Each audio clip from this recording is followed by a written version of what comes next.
Hey guys, I'm Hop. Thanks for tuning in to TFBTV. Today we're putting the Ruger Max-9 and the Taurus GX4 head to head, or maybe more like side by side. James reviewed the Ruger Max-9 a while back, and I recently reviewed the Taurus GX4. Both reviews were positive overall, but it's always more interesting to compare competing options against each other. Both of these pistols are in the double-stack micro 9mm category, which is where pretty much all the action is in the gun industry these days. The Max-9 is more or less a double-stack version of the old Ruger LC9S, with a capacity bump from 7 rounds to 10 rounds. The GX4 is a brand new design for Taurus. It's significantly smaller than the existing G3C, but only drops 1 round of capacity in a standard magazine, down from 12 rounds to 11 rounds. Both of these pistols are about the same size. The Ruger Max-9 is slightly narrower and slightly taller than the GX4. It's also slightly longer, but the barrel is also a little bit longer, so that doesn't really count. As far as magazine capacity goes, the Max-9 carries 10 rounds in a standard magazine and is also available with 11-round extended magazines. Whereas the GX4 comes with 2 11-round standard capacity magazines, although you can also get 13-rounders. The Max-9 is available with a manual safety or in the Pro configuration, which has no manual safety. All versions of the Max-9 have a tritium and fiber optic combination front sight and a blacked out U-notch rear. They also come pre-cut for optics using the Shield RMSC pattern or the Holosun 407K or 507K. The factory sights on the Max-9 are tall enough to slightly co-witness through a red dot, so you don't need to replace the sights when you mount an optic. The GX4 is only available with no manual safety. The factory sights are white dot front with a black serrated rear. They're also compatible with Glock sights, so they're pretty easy to swap out for a huge variety of aftermarket options if you want. The GX4 is not pre-cut for a red dot, although Taurus says an optics cut is in the works. Let's talk about quality for a second. The Ruger Max-9 is very loose and it rattles a lot.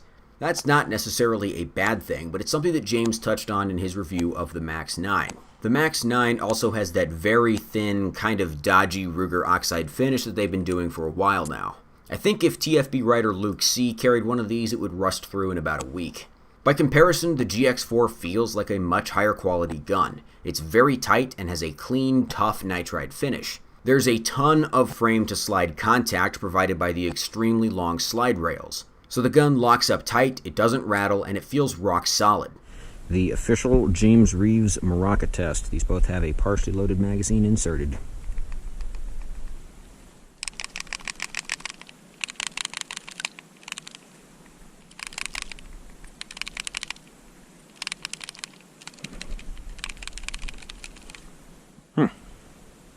But then again, my sample of the GX4 had a problem with the rear sight coming loose under recoil. I don't know if it was an out-of-spec rear sight or an out-of-spec rear sight dovetail, but it's not really a good sign.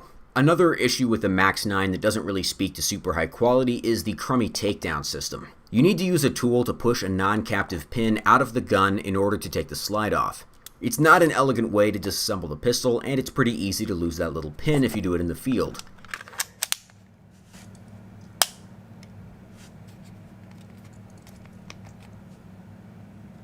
I think I broke this gun by reassembling it, but I'm not sure how. The takedown lever's not properly rebounding. The GX4's takedown is a slight step back from the Glock-style takedown of the recent G3 and G3C pistols. You do have to rotate a little lever, but you can do it with the edge of a spent cartridge or a car key or pretty much anything. So I would still consider it to be toolless takedown and definitely better than the Max-9. Oh my god.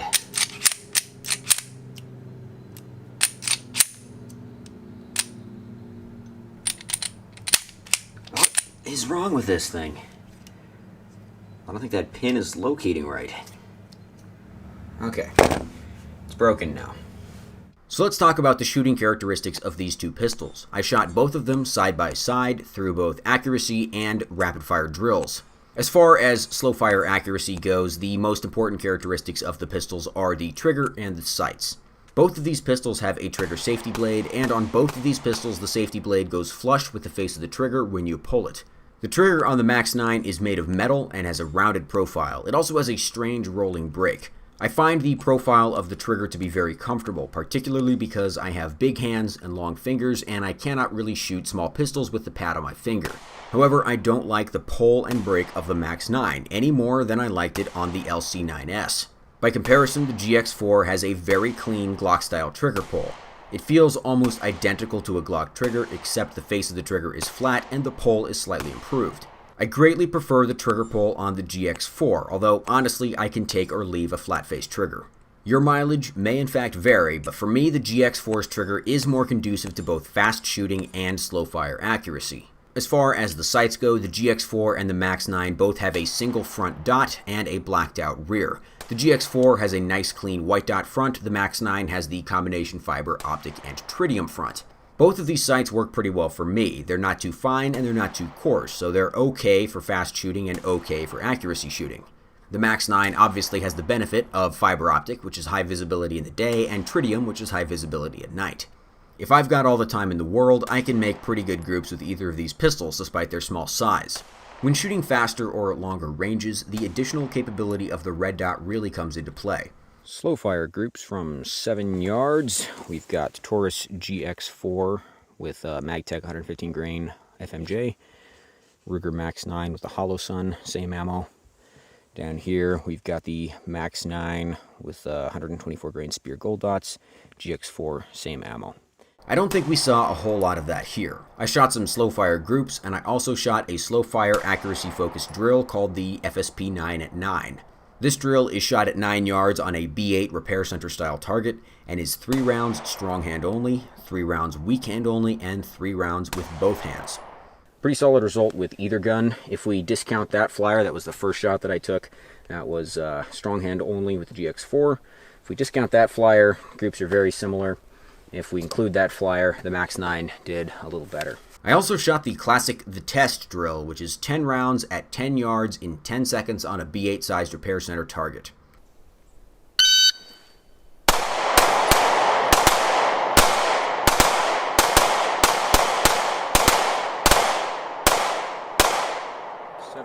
.47, 9.01. I think if I've done my math right, these are both a 98 out of 100 or a pass out of 100. The GX4 had some left-right stringing because of me, and the Max-9 had some vertical stringing because of me. Just the way that my eyes play with irons versus red dots. Both of these guns pretty much shot the same for me. I definitely think the GX4 trigger was more conducive to rapid fire and accurate fire. However, the red dot on the Max-9 definitely makes up for a lot of those shortcomings. I tested it with the HoloSun 407K, which is a 6 MOA red dot sight.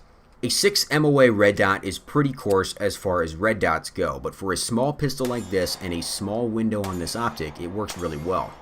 I cannot say definitively, but I'm pretty sure that if the GX4 had the HoloSun 407K mounted, it would have destroyed the Max-9, at least when I was shooting it. The last aspect we have to consider with these two pistols is value, and that's where the GX4 starts to lose some ground. I know it's shocking to think of a company outdoing Taurus when it comes to value, but I think Ruger really pulled it off here.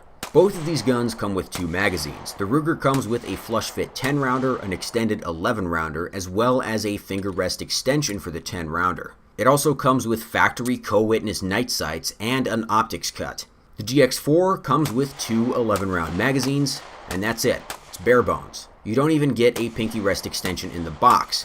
Taurus does offer a decent amount of add-ons to the GX4. You can buy extended 13-round magazines for it, and you can also buy a pinky rest extension for the factory 11-rounder. I just can't help but think that the gun should come with both of those.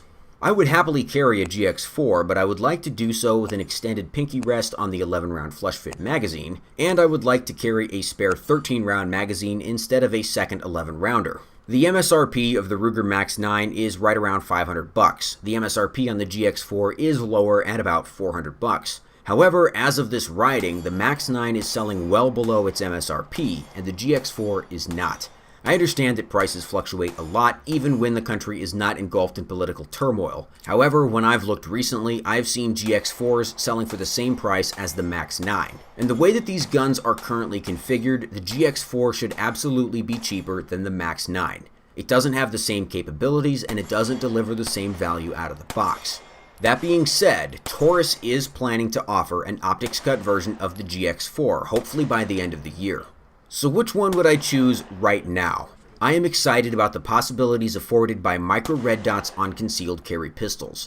So the Max-9 is just a lot more interesting to me, and it represents a much better value. But when the GX4 optics ready version comes out, which it will, then there's no question that I would prefer the GX4. Even if I have to buy a pinky extension baseplate for $5 with $6 worth of shipping from Taurus's website.